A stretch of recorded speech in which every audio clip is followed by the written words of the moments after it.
School uniforms, presenting Rogerian argument. Summary of positions. Whether or not to impose a dress code at school has been a debated topic in the past several decades as social standards for dressing have gotten looser and less conservative. Some argue that school dress codes allow students to concentrate on school activities and avoid distractions, while others say that they are too restrictive and limit children's opportunities for self-expression. In their articles, Anderson and Deane explored prominent issues related to dress codes and policies that educational institutions establish for uniforms. Anderson's article School Dress Codes and Uniform Policies was published in Policy Report in the fall of 2002, a journal reporting on policy issues in K-12 educational management. The article by Deane, Dressing Diversity, Politics of Difference in the Case of School Uniforms, was published in Volume 46 of Philosophical Studies in Education, which focuses on philosophical, theoretical, policy, as well as conceptual issues in educational research. After exploring the perspectives of students, teachers, and policymakers, Anderson made an important conclusion regarding the enforcement of school uniform regulations. In cases of school uniforms align with the context at the educational facility where they are enforced and are developed wisely and collaboratively with the community, they benefit the school climate, behavior, and academic success. Deane's stance was more profound as it emphasized the connection between school dress code policies and social relations.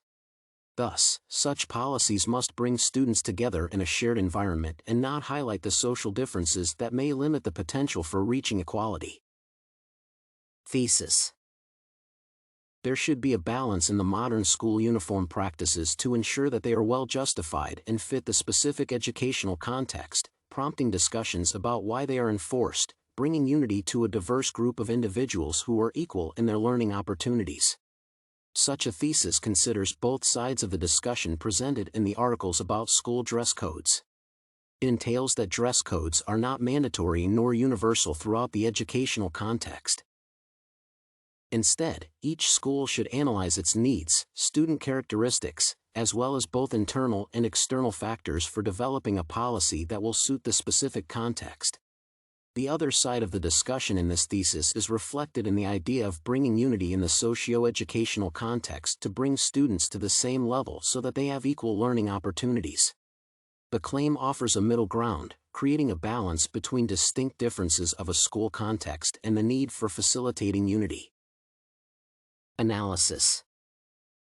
The thesis proposed above is supported by the claims of the articles that represent different sides of the argument on the issue of school uniforms. Anderson wrote that it is critical to keep such policies in proper perspective and avoid overestimating or exaggerating their potential benefits, which shows that the approach can vary depending on the context. At the same time, it is necessary to avoid blindness to the difference of disadvantaged groups whose experience, culture, and socialized capacities differ from those of privileged groups. Overall, the issue of reaching a balance in school uniform policies requires consideration of deeper social underpinnings of the current practices.